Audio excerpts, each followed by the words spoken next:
as we learn to look, we're going to look for the crucial conversation, right? That little triangle, those opposing opinions, those strong emotions, those stakes are high. When those three things are present, you have the need for a crucial conversation, which can empower us, right? When we start having the foresight to see those things, we can start saying, okay, I need to be prayed up and I need to be clear-eyed. I need to make sure the planks are out because I don't want a plank problem getting in the way of this relationship.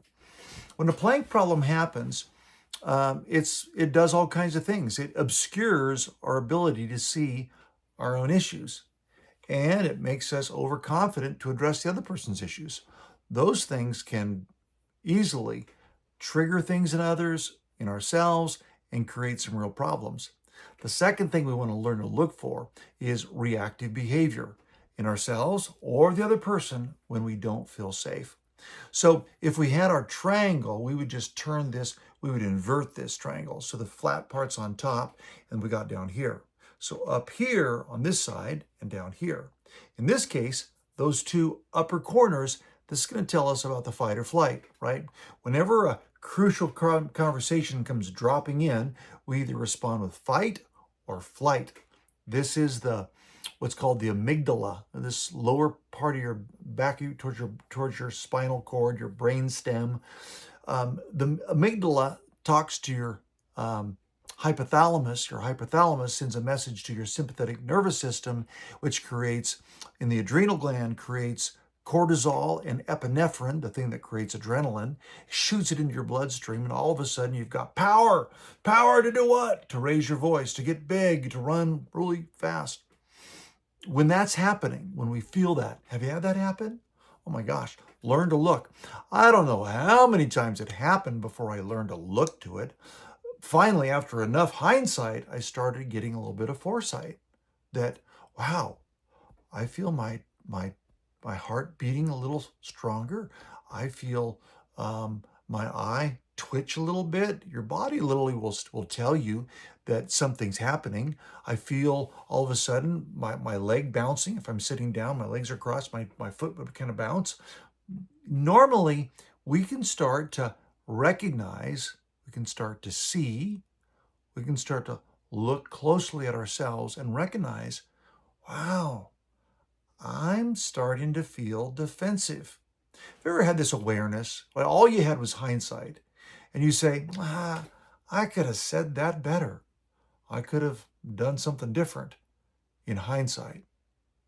Well, that's a good first step because hindsight can start to give you insight about yourself, insight about what you're insecure about, insight about what you're protective of, insight about what you believe strongly in. All those things can create a place where there's opposing opinions, strong emotions, and the stakes are high. It can push us into fight or flight because we don't feel safe. The bottom of that triangle is that sense that when fight or flight happens, it happens because something about what we believe or what we feel, what's being triggered in the amygdala, memories, perceptions, emotions, that we, for some reason, are in danger, are being attacked, are being put down, devalued, and feel unsafe. Learning to look for this part of who we are gives us some awareness that there may be a plank problem. There may be something that is obscuring my ability to navigate this conversation well. Something's obscuring my ability to see the vulnerability in the other person and end up saying something poorly or saying nothing at all.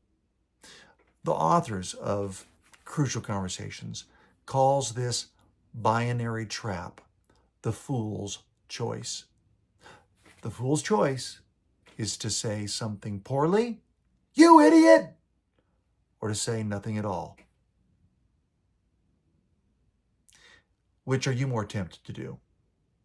Do you have an inclination that you might have more of a propensity to go into hiding than to hit, to go to silence than to verbal violence, to flight or to flee or to freeze or to fight back. Most of us have a propensity to do one or the other, but we have the capacity for both. Learning to look at that plank in our own eye, and maybe it's our compulsion to do one of those two extremes.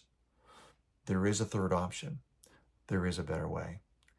And the better way to communicate, to navigate a fragile, vulnerable, crucial conversation has to start with awareness, has to start with our ability to look. Because if I can begin to see and have some foresight and some insight, I have the whole better chance and opportunity of responding more like Jesus. I can live and love more like him. I would encourage you today to pay attention, to learn to look in the mirror and check out if there's anything blocking your sight, keeping you from looking at yourself first, honestly, transparently, to say, what's going on in me that keeps getting in the way of resolving conflict, of speaking with kindness, patience, with caring about the other person and their interest, at least as much as I do my own. And maybe I could grow to the place where I could actually consider others' interests more important than my own. It'll never happen if you don't first learn to look. Lord Jesus, we invite you to look into our own hearts to help us then be able to listen to you and your Spirit's voice as you might want to address something in our own life that keeps interfering with the lives around us and the lives that matter so much to us. Keeps sabotaging relationships and communication and opportunities to be Jesus in the places where we need it the most. Jesus, we simply today ask you to continue to help us to learn to listen, to learn to look, to have foresight and insight. We need you, Lord. Search our hearts. Help us to see. I will see you tomorrow. God bless.